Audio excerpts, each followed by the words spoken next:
Welcome to my channel where we cover the lore of video games. We cover all kinds from the mainstream to the indie, so I hope you enjoy your stay, and welcome to the Chronicler of Lore.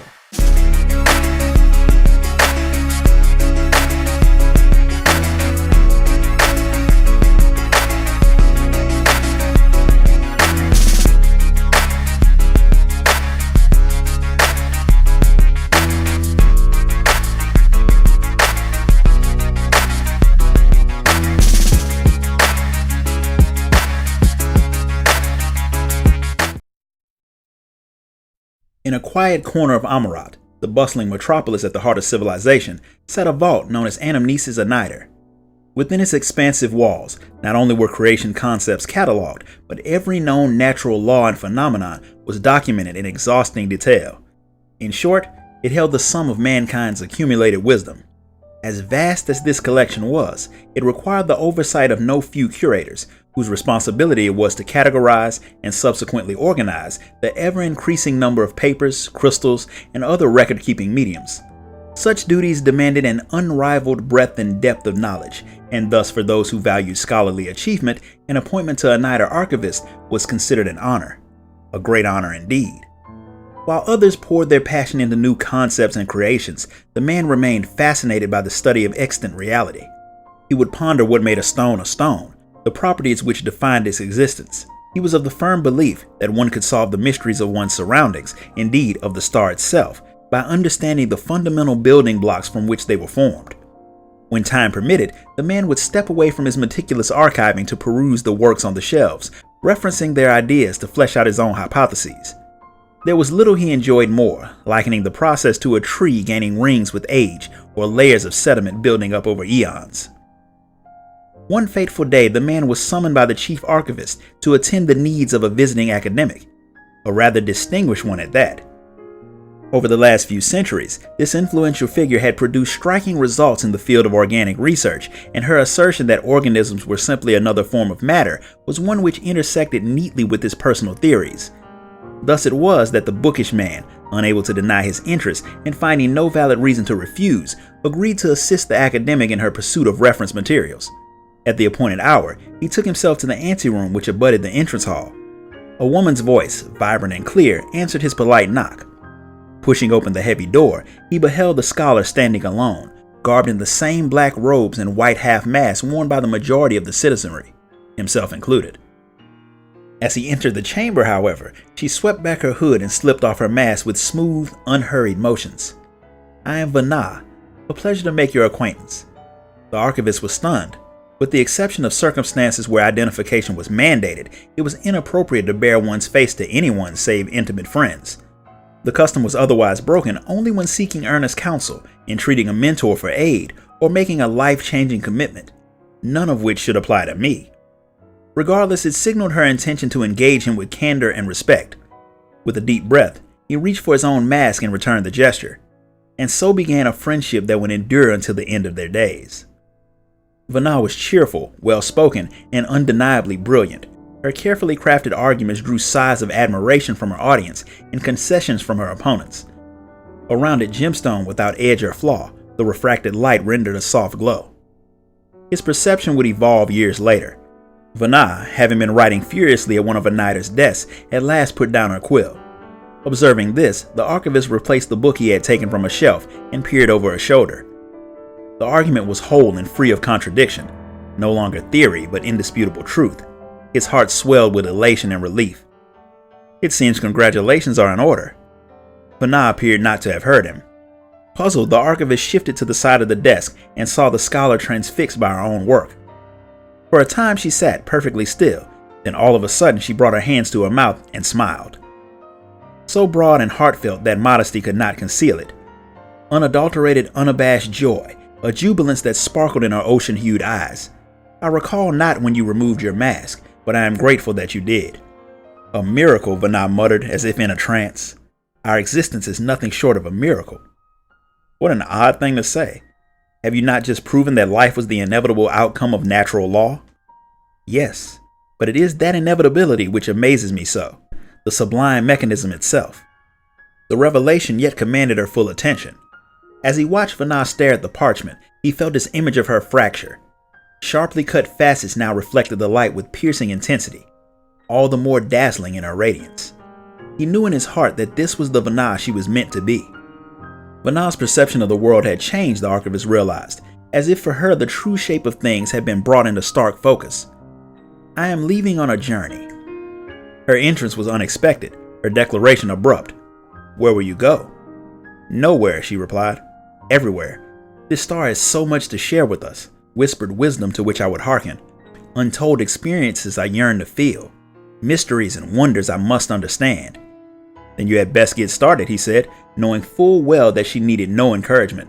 "But do take care." In lieu of a farewell, Vanah graced him with another joyous smile.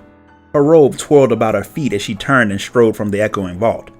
He watched, waiting until the distant door had swung closed behind her, then returned to his labors. Looking over the documents with a practiced eye, he quickly determined the first item's rightful place. He reached for another, and then another, carrying out his task with quiet efficiency. Yet his mind wandered. What will she seek when next she returns? I must be ready. The time he had set aside for his own academic pursuits was gradually consumed by the study of subjects outside of his field of expertise, a diversion he found strangely rewarding. When Vanah did interrupt her travels to return to Aniter, it was always without warning. Sometimes months would pass, and on occasion years, before she appeared again, seeking to deepen her knowledge on this or that matter. As she enthusiastically regaled him with her adventures, he was struck by how different this Vanah was from the brilliant yet rather more subdued scholar he had met once upon a time. A crystal bathed in sunlight, so blinding in her delight she outshone the very stars. Her discoveries astonished him, as did her daring deeds that allowed her to make them. He, in turn, astonished her, producing the resources she required ere she had finished describing her query. Vanah's standing in society too began to change. In recognition of her work, she was elevated to a seat on the convocation, to the office of Azim. As well she should, the mantle of the traveler suits her well. Despite their history, her well-deserved new status demanded all the more respect and distance. When next she appeared, however, the ceremony with which he presented her documents did not sit well with his esteemed visitor. "Must I suffer this exhausting pomp from you as well?" she asked, her brow creasing in annoyance. "Am I to speak to Azim as if she were my study partner?" he retorted. "You represent our highest authority now. You must accept the trappings with which it comes." Vanah went on to embrace her duties, accomplishing all manner of notable deeds in her time as Azim. When she caught word of a settlement beset by rampaging wildfire, she tracked the creatures to their lair and identified the cause of their hostility. When a citizen feared for a colleague yet to return from an expedition, she braved precipitous mountain peaks to find him. She toppled a towering creation born from a child's errant imagination, weeded out poisonous plants that had infested a farmer's crops, and when a matter required greater intervention, she brought it before the convocation of 14 with a solution she herself provided. Astride her golden familiar, she journeyed without cease across land and sea and sky. Thus, when Vanah announced her decision to relinquish her office, it was that much more unexpected. A jest, surely. Yet she spoke in glowing terms of her chosen successor, a fascinating man she had met on her travels. "You would surrender the seat of Azim with so much left undone?" the archivist asked, still reeling at the implications. "A true traveler has no need of a title," Vanah said, "and my replacement would benefit greatly from the opportunities granted by the appointment. The journey is different for each you undertake it, even following the same route, and visiting the same destinations. He will have different thoughts and experiences. He will make his own discoveries and observe that which I failed to perceive." Though she spoke of a successor, hers were not the words of one preparing to return to the star. Not yet. Please, not yet. Having attained the apex of their personal truth, no small number of his Aniter colleagues had gone to their rest amidst a shower of praise and accolades. But the archivist felt no pressing desire to join them, rather the opposite, for there was but one purpose he considered worthy of fulfillment: to keep watch as this incandescent jewel walked her path, and bear witness when she arrives at his terminus. Vanah stepped down from the seat of Azim to don the white robes of a neutral advisor. The man, meanwhile, stepped up to assume the role of chief archivist. And so it was that when the final days were upon them, Anamnesis Aniter would serve as headquarters for Vanah and her loyal followers. The final days brought fire and ruin until Zodiac put an end to the calamity. His devotees then resolved to sow new life, a bounty of souls to take the place of their sacrificed brethren. In time would they reap this crop, and by rendering it unto their God would the lost be returned, and the world restored to the paradise it was and ever should have been. Vanah, along with the archivists and their like-minded companions, objected to this undertaking. The future, they believed, must not bear the cost for saving the past. Only in accepting pain and loss, by learning from the mistakes of yesterday, could they greet the morrow. A power such as Zodiac possessed was anathema to the progress of man. Vanah's faction thus resolved to manifest an entity capable of shackling that power. To have any chance at defeating the nigh omnipotent Zodiac, however, the sacrifice must be absolute. Not even their souls would remain. In the evening after this consensus had been reached, the archivist approached his friend. "Vanah, please," he wavered, "why must it be you?" Heidelin, as the entity would be known, required more than the collective souls to manifest. She needed a heart. Vanah was the obvious choice, though some believed that their leader should be spared to carry on the cause in the event their efforts ended in failure. But as Vanah explained her reasons, he knew that she would not be swayed. "Rest assured, however, I shall not vanish from this world," she said. "The form I take shall ever remain my choice." "Then I will press you no more. Only know this, you will sorely be missed." She stood before him in silence, and he knew he would never forget how the light caught the tears in her eyes she dared not let fall. "It is I who shall miss you." He had thought only of her sacrifice, and naught of the pain his own passing might cause. What is a candle to the sun? And yet, unable to find the words, the archivist retreated into ritual. He held out a crystal, as he had countless times before, upon which was stored the last chapter of cosmological wisdom Vanah had sought. Though she had spoken of its importance, he suspected she withheld the entire truth. Of her glimpse into the future, she had offered precious little. "What we anticipate and what comes to pass need not be the same," she had once said.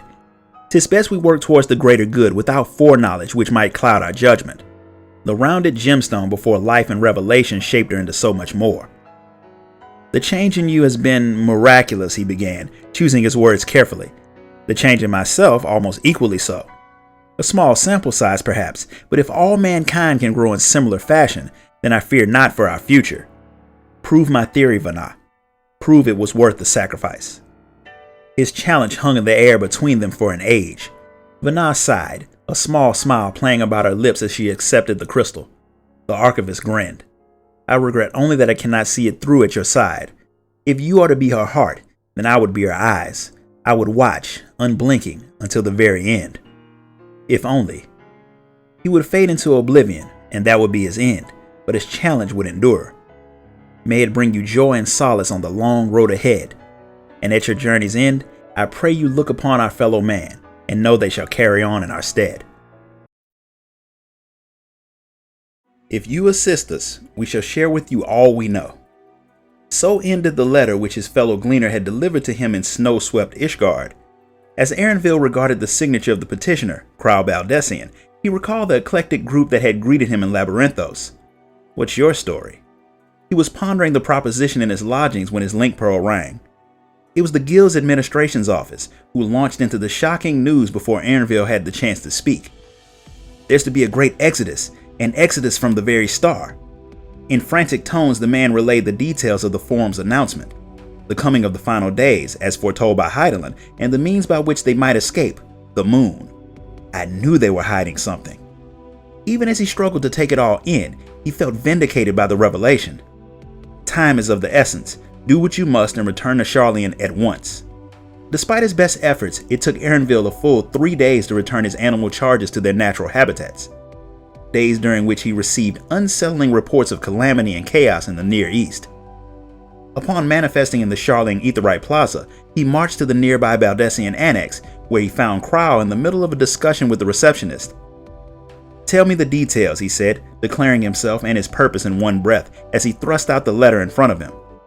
Crowell stared at him, dumbstruck, but quickly gathered herself and obliged. And what a fantastic tale it was. The Scions of the Seventh Dawn had uncovered not only the true history of the star, but the cause of the final days, and now they sought to forestall them, that all might be saved. Aaronville had always endeavored to cultivate a broader knowledge of the world, both for his work and for himself. He had, of course, heard about the Scions, their renowned champion not least of all. He had not, however, expected to send said champion on an errand to round up runaway marmots, nor to encounter him again shortly thereafter in the form of a toad. So this is how adventurers amuse themselves. But to now be privy to the Scion's knowledge and their purpose, he couldn't help but feel the smallness of his own. Even within the limited scope of his experiences, there seemed to be no end to the star's mysteries. Krau's dizzying account made it plain that he hadn't even scratched the surface, and it pained him to imagine all those secrets left behind, never to see the light of day. All those stories forever untold. "Tell me how I can help." The earnest plea tumbled from his mouth. Krau's expression softened, and she proceeded to explain the role the Scions would have the Gleaners Guild ship play in the preparations for the maiden journey of Charlene's first starship. The grand plan was swiftly set into motion. Employing their vast networks, Aaronville and his fellow Gleaners secured a large part of the manpower needed to enhance the vessel's ether burner. Those who answered the call assembled at Scholar's Harbor before transporting supplies to the Central Circuit. There they labored under the Forum's watchful eye to complete the massive arc that would fly to the very edge of the universe. As the work entered the final stages, while the Loporit's hyperhopper was brought in, the specimens that had previously been loaded onto the arc needed to be removed. Aided by the staff of Labyrinthos and members of the Ilzabard contingent, the Gleaners tended to the arduous task, bearing load after load from the Thalmazane to the Archeon. Though Aaronville was no stranger to heavy lifting, the sheer quantity of cargo soon left his muscles and joints screaming in protest. He had delivered another crate to the lift and was vainly trying to stretch out the kinks in his back when a weary voice called out to him. "Pardon me, old boy." The young Ellison was clad in Ishgardian mail, and the gold trim of his collar marked him as a member of House Forton. The smirk narrowed it down further. He was bickering with that pirate at the harbor like they were old lovers. "I'm supposed to take this package to Coco's forge, but I fear I'm hopelessly lost. Would you be so kind as to direct me?" "Coco's, you say? In that case, you need to..." Aaronville began before thinking better of it. "Actually, I'll just deliver it." "Truly? You're too kind. A veritable saint. My heartfelt thanks." His face beaming, the lad surrendered the package to Aaronville. No sooner were his hands free than he placed them on his waist and arched backwards, groaning in relief. Aaronville felt a tinge of guilt when he gestured to the nearby mountain of crates. "While I see to your package, mind taking care of this in my stead?" The color drained from the lad's face as the enormity of his fresh burden sunk in. He slumped forward in defeat, groaning again for an altogether different reason. "Fury take me. Had I known how hard this would be, I would have asked the dragons for help." That was an option? The war between man and dragon had ended, Aaronville knew, but had relations already become so amicable that they would labor side by side? He considered asking about it, out of a professional and personal interest, but ultimately bit his tongue. His aversion to overly familiar individuals aside, there would be no future opportunities to engage with Dravanians should they fail to complete the arc. A brisk walk saw him to the forge, where enhancements were being carried out on the ether burner. The air was thick with the clanging of hammers and the chatter of engineers, punctuated by the barked orders of Coco Dankole. Aaronville handed the package to the first person who spared him a glance. As he watched it borne away, his eyes fell upon a yellow, bird-like creature coming from the other direction. In the course of recruiting collaborators for their great project, Aaronville had learned that it was a member of the Garland Ironworks, whatever it is. Though he had been curious to know more, he hadn't found the right moment to ask. But if not now, then when? The creature was accompanied by a Lalafellan engineer. Wedge, was it? Aaronville began by exchanging casual pleasantries. "Taking a hard-earned break? No rest for the righteous, as the chief would say.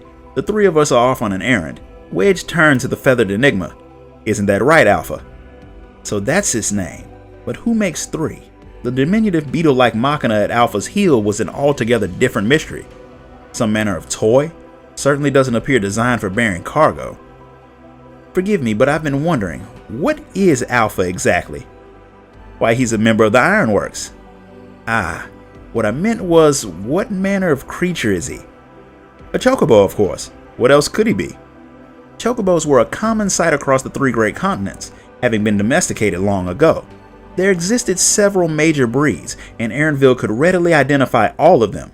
Apparently not.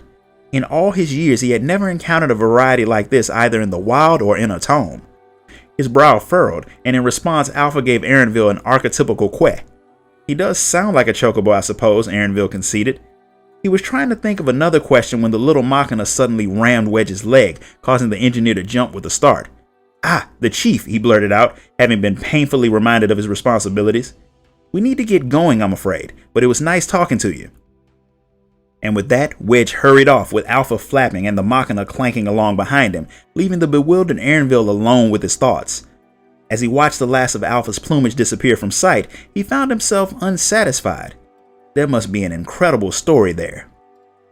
It couldn't be ruled out that Alpha was an undescribed species. He himself had captured more than a few in his time. There were academics who were tasked with studying, classifying, and then naming such specimens, and they could doubtless do the same for Alpha. But to what end? The Scion's discoveries were a stark reminder that truth has never been the province of a select few. Certainly not the Forum. Nor was the future set in stone, as the end of the 1,000-year war between man and dragon demonstrated. Elementary and obvious conclusions perhaps, yet they conspired to make him wax philosophical. How does one identify the unknown, and at what point does it become the known? Think. Keep thinking, and you will find your answers. Your tale.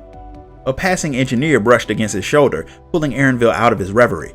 As the faces of those around him came into focus, he felt a newfound appreciation for their individuality. The cryptic yet colorful snatches of overheard conversation amidst a vivid landscape that suddenly stood out in sharp relief. There's so little I know, so much I've yet to learn. The Scions must triumph, and he would do his part to make it so. With one last stretch and a deep breath, he moved on. The mountain isn't going to move itself. Work on the ark continued at a breakneck pace, as if the busiest months of the year had been condensed into a week. The Loporrits scrambled to and fro, picking their way between porters as they imparted their knowledge to attentive Charlian scholars. Careful urgency was the order of the day, and even members of the Forum could be seen moving with uncharacteristic haste as they oversaw the efforts. Coco's Forge remained a source of boisterous commotion, with its master bellowing orders in an ever hoarser voice. Ironworks engineers were present in the Thalmazane at all hours, toiling beside Hannish alchemists. Keeping this massive workforce fed were family members and servants and the staff of the Last Stand, who prepared meals in bulk with ingredients sourced from Mario Ergonomics and the Matato. Nary a moment passed when coffee, chai, and nutritional supplements weren't being distributed. Blankets were set aside for those who needed rest, and weary workers gently laid them over their slumbering peers. Eventually, the downpour subsided to a drizzle, and the gleaners began finding themselves free. By the time Aaronville had made his last delivery, more than half his colleagues were idle. Nevertheless, they remained in Labyrinthos, ready to answer the call at a moment's notice. Until one day, when the ringing of a bell echoed throughout the artificial sky, when from the scattered amplification devices, a crackling voice began to speak. "Attention everyone, this is Fortunal Leveillé." Hands halted their work and feet froze in their tracks. As all listened intently, Fortunal thanked them for their tireless labors and many sacrifices. The Ark's systems were undergoing inspection, he continued, and the city held its breath, uncertain whether this announcement would be cause for celebration or disappointment. But the vessel itself stands completed. The stars are now within our reach. Labyrinthos erupted into a chorus of cheers. Some laughed, some wept, some shook hands while others embraced. In their shared triumph, every soul rejoiced in their own way. Aaronville, for his part, only sighed in relief. To some, he may have even appeared indifferent, but the warmth that filled his breast was no less invigorating. We did it. With all his heart, he prayed that their hopes would reach the distant stars and deliver their own unto the morrow. And sometimes wishes come true. The final days came and went, and peace returned to Charlian. On a morning much like any other, Aaronville approached the Baldessian annex. This time, however, he sought not to answer a petition, but to offer a proposal. In exchange for helping to rebuild the students of Baldessian, he would request their assistance in restoring the archives to their proper order. While he was somewhat concerned he might be dragged into troublesome Scion business once more, deep down he almost hoped it would happen. One day, perhaps when his part in their adventures is ended, he will lay to rest a long-deferred matter. That which had confronted him in his faraway home long before he took its name for his own and chose to walk the Gleaner's path. With renewed purpose, he strode through the annex door to find Krau, who again received him with a surprised look. Delight in their stories, but do not forget your own, for it is far from finished. Few things in the world can be crueler than kind words, than the presumption of understanding. All will be well. Fret not, 'tis passing weariness. I'm always willing to listen. The empty platitudes echoed in his mind, polite dismissals wielded to render feelings insignificant, smoothing over jagged grief, paring away thorns of anger until what remained could be molded into a socially acceptable shape. Sometimes he would resist, bristling at sympathetic colleagues, claw at their consoling hands as they urged him to bury his demons. But they would only look down at him, pity plain in their eyes. Tell them what they want to hear, and every time he was accepted once more and the sacred pretense of harmony restored.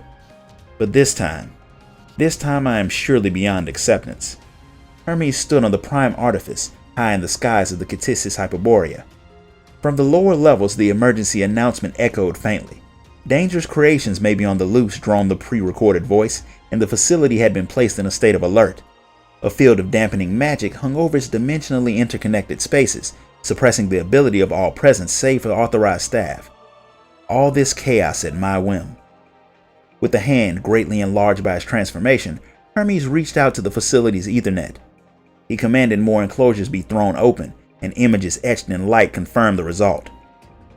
The specimens thus released would fall upon his pursuers, whose priority was not their well-being. In their haste, they would slaughter rather than subdue, and the blood of those innocent creatures would be on his hands. The choice is mine, and mine alone, and so too the blame. His heart wrenched with shame, but disadvantaged as he was in both strength and numbers, he had precious few options. Never before had he offered violent resistance to anyone, and merely anyone his pursuers were not. When man is likened to the lifeblood of the star, it is not for the role he plays in nurturing it. In this collective duty, all must flow in a single direction, and disagreements seldom depart the realm of civilized debate. Hermes was not given to asserting his beliefs, but he was about to do so with force, and the prospect filled him with an indescribable dread. The intruders were pressing ever nearer, leaving a trail of death in their wake. As he set free more hapless creations to bar their way, his thoughts drifted to one of them, Azim's familiar, or so it had been initially claimed.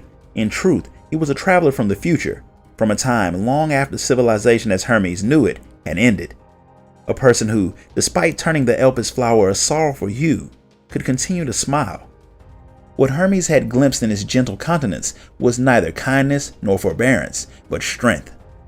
And that strength had allowed him to overcome innumerable hardships. I must be strong too. I will be. He would confront and accept these feelings, even should they break him, even should they drive him to do the unthinkable. No matter what, Medion, I will not turn away from the answer. He looked to his beloved creation, whose gaze took in everything and nothing, forever changed by the knowledge. He tried to take solace from the fact that she heeded his request to wait, which suggested that her shared consciousness had stabilized.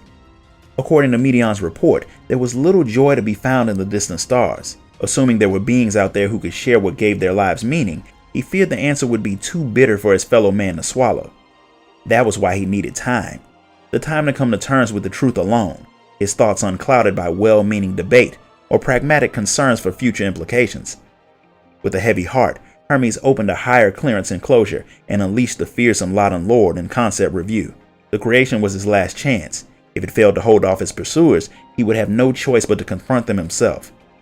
There could be no justifying the crime, no turning back. So be it. Better to be seen as an aberration than abide in the fiction for their sake. I sent you unto the stars. I won't let your efforts be in vain. Hermes knelt low before Medion, but in his transformed state, he towered over her still. With enormous hands made to tame unruly beasts, the gentlest touch could nevertheless do harm, and so he gazed into her eyes, the same striking blue as her wings, and recalled the days that had led them to this reckoning. Hermes blinked as the blurry images became the room at Anagnosis. How long have I been asleep? He sat himself up on the sofa and was still trying to shake off the haze when Euanthe walked in. With a pointed sigh, she explained how they had found Hermes collapsed in a corner of the garden and subsequently borne him here. He shrunk in embarrassment as the memories came flooding back. Forgive me, I may have been neglecting to take adequate rest. It's just, I'm so close now. I almost had the concept. Many years had passed since Hermes first conceived of a star-faring creation, and Entelechy possessed of free will. Due to an utter lack of precedent, however, satisfying the design criteria was a challenge indeed. Drawing upon the power of Dynamis, it needed to be able to traverse the vast emptiness swiftly, and thence locate and communicate with other intelligent life forms. In pursuit of his vision, Hermes had experienced countless cycles of excitement and disappointment, but at long last, the solution had begun to take shape. Smiling wryly, Euanthe held out a basket of fruit, her not-so-subtle reminder of life's necessities. "Does this mean you finally managed to settle on an appearance?" Hermes' hand halted halfway to the proffered basket. Unlike men who were expected to conform to established fashions, it was believed that other living beings should look unique, add color to the star. Alas, while some such as the incumbent La Habrea, the foremost authority in the field of phantom creation, could produce beauteous concepts at will, Hermes was consistently at a loss. Aesthetics were never my forte. "Its form should be as simple as its nature is complex," he began. "Birds I know well, of course, and their attributes would suit the abilities it will have. But to facilitate communication with other sentient beings, it should also have the features of a man. That's all well and good for a guiding principle, but what about the details, its physical characteristics, personality, and so on and so forth?" Hermes hadn't considered such things, hoping in vain that his subconscious would fill in the blanks. Since there was no way of knowing what qualities other life forms would favor, he could rely only on his own sensibilities. Furrowing his brow, he began rummaging through the cluttered chambers of his mind in search of potential inspiration. The invisible spark of Dynamis, the universe and the stars, birds soaring in the sky. Blue. I want it to be blue, like the sky of Elpis, our portal to the cosmos beyond. The words tumbled out even as he thought them. Euanthe blinked a few times in consideration before favoring Hermes with an approving chuckle. "A fine idea." In the days that followed, Euanthe and other colleagues provided Hermes with design documents and even held private lectures for his benefit, all of which helped him to form a clearer image of his creation. As was his wont, it took him more time to settle on his appearance than its more practical aspects, but at long last, he succeeded in finalizing the concept. He would never forget the first time he brought her forth, the nervous anticipation as he channeled his magics, the gathering motes of light that coalesced into a brilliant storm, the moment of manifestation. "Hello." The songbird was barely larger than his open palm, her blue feathers tinged black at the tips, the threshold to the universe as seen from the prime artifice. Already he could imagine her long tail tracing a line in the sky, like unto a meteor. Meteon. No name could be more fitting, for to speak it made his heart soar.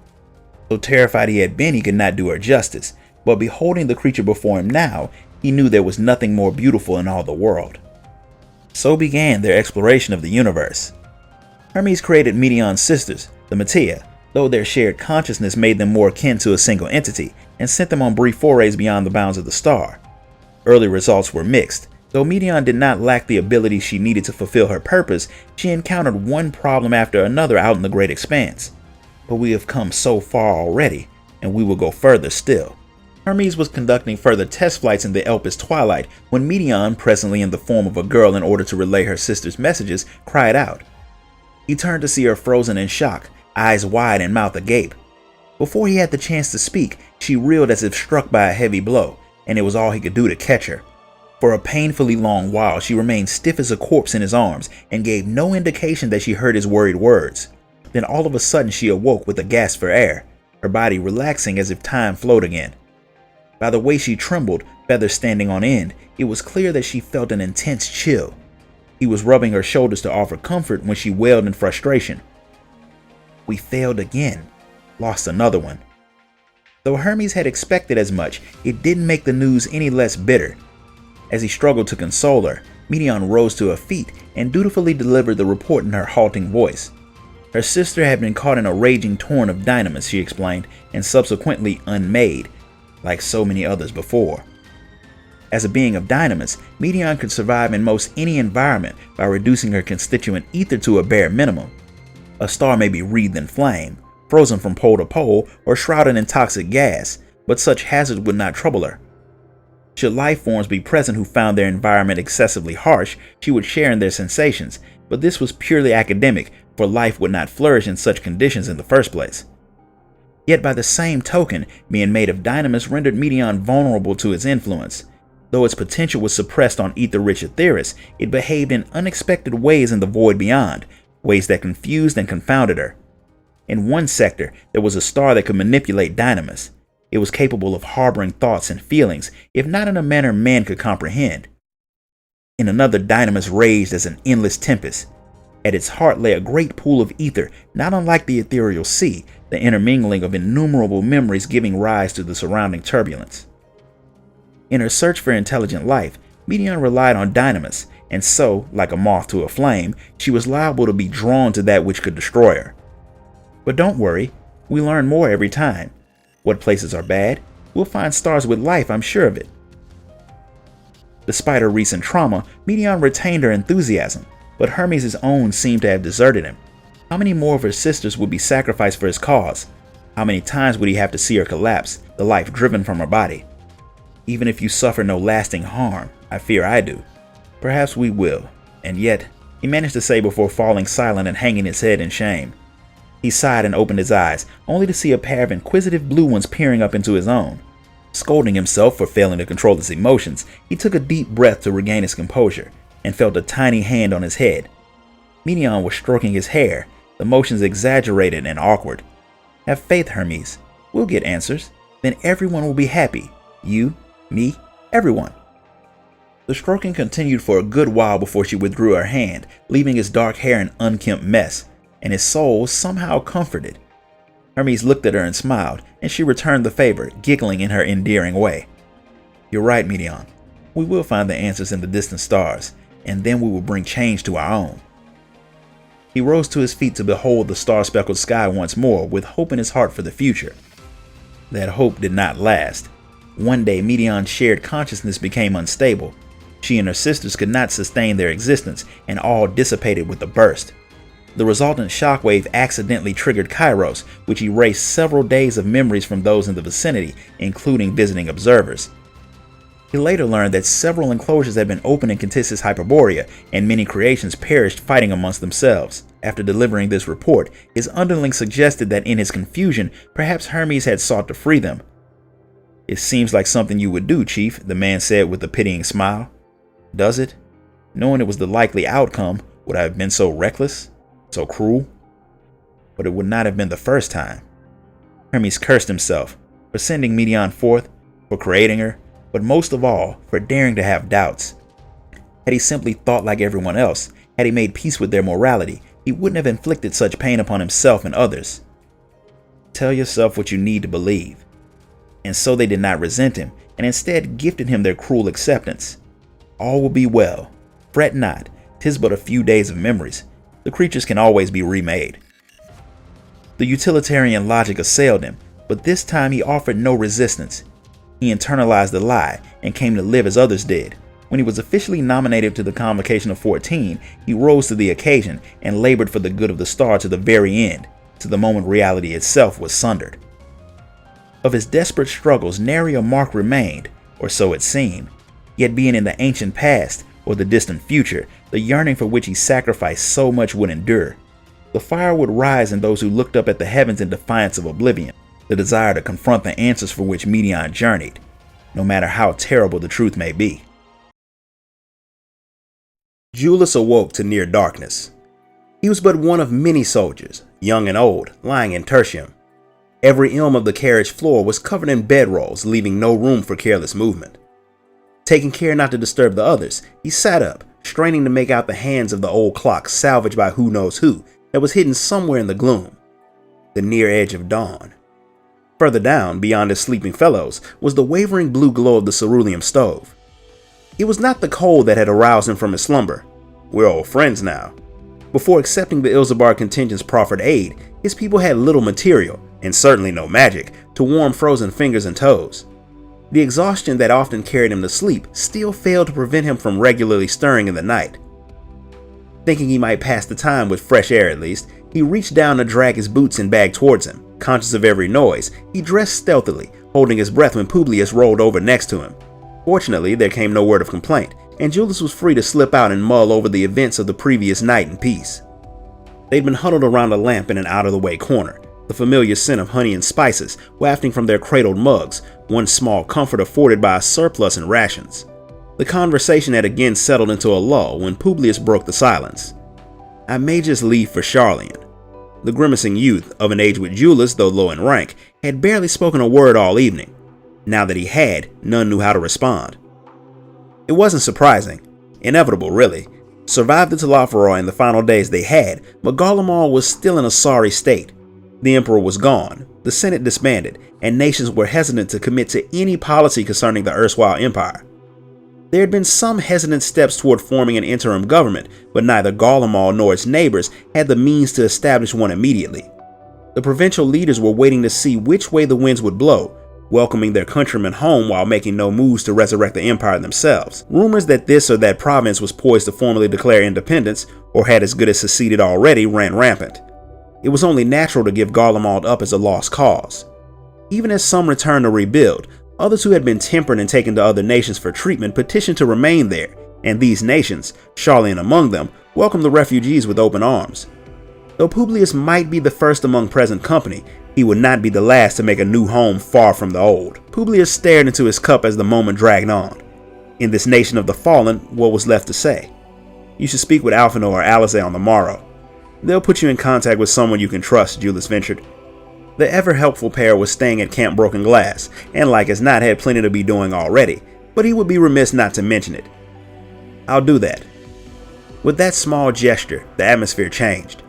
Publius exhaled in relief, and the others were soon offering their own words of encouragement and vows to meet again. Though their drinks had long gone cold, their cheers gave them warmth enough. To our brothers, and our homeland. The brisk winds carried away sleep's warm haze as Julius climbed the slope that led out of the station. Beyond the shaft's angular portal, the weak morning light revealed the stark outline of his reality. The remaining spire of the once shining Palladium Novum stood alone in the city center, amongst homes reduced to steel skeletons and gray rubble. Beyond these unnatural hills loomed the Tower of Babel, grasping for the heavens. Tertium's surrounds had been spared out and out obliteration, but were dead all the same. None remained to hurry to work or school, or stagger home after a night on the town. None remained to clear the snow from a neighbor's path, or rove helplessly in their dog's wake. The people who had given this place life a few short months ago were gone. How many even had the chance to say goodbye? Julius breathed deep of the frozen air, but though its icy pinpricks grounded him in the present, it was powerless to dispel the long nightmare. The vision endured, implacable without regard for the dreamers. To the shrewdest of minds and the purest of hearts, fate offered no justice nor justification. To the shrewdest of minds and the purest of hearts, fate offered no justice nor justification. Yet you would ask me why. That injury should have healed, yet it itched at him now, a scab that bled and bled, threatening to hollow him out from within. Even as he picked at it, his feet carried him forward, better to survey the surrounds for threats, and into the silent city. Unforgiving gray, destruction and loss, all silent as the grave, as if even beasts preferred not to pick through these bones of an empire so early in the morn. A flash of movement caught his eye, a scrap of old newsprint trapped in the tumble-down debris of a roadside ruin. The last will and testament of someone's breakfast table. He drew closer, mindful of the potential for further collapse. I remember this. A special edition distributed on Unity Day several years past. The celebration commemorating Garlemald's founding and the heroes who had labored for the Empire was always a tremendous affair for residents of the capital, most of whom spent the day reveling. The elders told stories of meager harvests and desperate clashes as choirs sang old marching songs. Hawkers along the avenue sold food, drinks, traditional adornments from the campi, and the latest Magitech baubles. Naught was more highly anticipated than the military parade, a show of strength and patriotism that never failed to inspire both awe and pride. Countless soldiers and Magitech units moved in time through the city, beating a steady rhythm towards the Imperial Palace, where the Emperor's family stood assembled to receive them. They led us to greatness, we who formed the vanguard of history's grand march forward. His city was the heart of the world, through which flowed blood stronger than steel, a bond between countrymen that would remain unbroken even should their every enemy join together to oppose them. Glory be to Garlemald. The Unity Day described in this print had taken place while Julius was in the academy and marked the last year that the ailing Solus had been in attendance. Though the lead article detailing the events and speeches of the day was in tatters, the accompanying portrait of the imperial family remained. At its center, naturally, was the stern visage of Solus Zosgalvis. Though still dignified in his old age, the gaze which he fixed upon the reader was more melancholic than proud. never saw the man smiling once. To the emperor's right stood Titus, second of Sollus's sons, along with his wife Erycina and son Nerva. Both Titus and his son had a strained look about them, not dissimilar to the younger Solus found in the history books. On his Radiance's left was his grandson Varus, the only legacy of the deceased crown prince Lucius. A proud one too. Varus was tall and of broad shoulder, and his comportment marked him a prime candidate for high legatus even then. His wife and right hand Carosa had passed away in her prime, and so he was flanked instead by his mother Hypatia. Though she departed to join Carosa a mere year after this portrait was taken, she supported Varus's claim to the throne until the very end. And then there was the young man with a faraway look in his eyes and an air of detachment. Would you be happier had I a good reason? Xenos ye Galvus. Though his anger had cooled since their encounter on the Eblan Rime, Jullus nevertheless found himself wrenched back to the present with no little displeasure. His homeland was gone, that much was plain, even as he clung to the ragged scrap of remembrance. He hadn't known then whence the fervor of that day would lead, but knew well now that it would never be reborn. Even should Garlemald rise from the ashes, its age had ended. And what of us? A new day had dawned, and Jullus would not suffer his people to remain in the dark. Yet what star were they to follow? Jullus shook out the paper, folded it neatly, and tucked it in his pocket before leaving the ruin behind. The streets were still and silent, his crunching footsteps the only sound. Playing his role of watchman, he investigated the semi-intact structures he came across, but found little of note. No food or supplies remained, only the detritus of peaceful lives, naught worth saving then or now. A fine layer of ash covered splintered furniture and forgotten trinkets, forming cairns in the gloom. After a time, he arrived at a house he had never explored in his prior wanderings. With the roof torn off and the walls half crumbled, it seemed unlikely to hold anything of value, but he nevertheless picked his way through the frosted rubble that would have once formed the lintel. Once inside, he dusted himself off and took in his surroundings, and drew a startled breath. Jullus had seen enough death by now to recognize it at a glance. He approached the soldier and knelt to examine his corpse. Though the cold had prevented significant decay, it was clear he had died some time ago. Had it been during the war, the body would have been removed, so it could only be one of the tempered or their victims. The bite and scratch marks suggest the latter, like the scars my family gave me. He removed the helmet carefully, not a face he recognized, so probably not a member of the First Legion. Just another poor soul who had escaped the tempering, exhausted the last of his strength, and died anyway. Jullus would offer no gods-bound prayers as an Eorzean might, but nevertheless set the helmet aside to pay his respects. Though the sentiment rang hollow, he silently encouraged the deceased to find peace with his ancestors and watch over his kin. Alphino and Alisei claimed that the Scions had visited the Ethereal Sea, where all souls returned. There they were healed of their traumas and washed clean of memories, even should not a single prayer be offered on their behalf. Their deeds in life had no bearing on their place within the relentless machinery of death and rebirth, made no more difference than Garlemald's vaunted unity had to its ultimate fate. If the twins spoke true, then what meaning was there in any of it? What was life if not another pointless parade? It occurred to him that this was probably not the most respectful place to ruminate on life's worth. My new friend here would certainly have an opinion. He had no tools for a proper burial, but if he could at least make a note of the man's name. Alas, there was no identification to be found. Understandably, not a priority for you at the time. His armaments were standard issue and provided no hint either, although, what have we here? Gently prizing open the corpse's fist revealed the empty case for a Magitech armor identification key. Had it been stolen after his death? That didn't make sense. A thief wouldn't have repositioned the dead man's hand, which had been clutching the thing so desperately, as if in prayer. But if he had reason to hope that a comrade might escape, or that rescue was on the way, then maybe. You gave it away, Jullus muttered as another memory surfaced in his mind. It was summer of the same year as the newsprint he'd found earlier. A friend had insisted he read some poetry collection, and in the spirit of camaraderie, Jullus obliged. He had little interest in elegies, often finding them difficult to parse, but one inscrutable passage had stayed with him. Let this be my final gift to you. In death, my love. In death, we have the power to bequeath the life we might have had, the possibilities and potential to others, to grant them what they need to go on, or so the poet said. Was your key one such gift? Would my mother, my brother, my sister, would they tell me to accept theirs? Lord Quintus with his suicide, my comrades whom I failed, my countrymen gone without a word. Did you leave your lives and your love to me? The dead do not answer, yet the wound within ceases its bleeding for a time. If that is our truth, then let it be our meaning.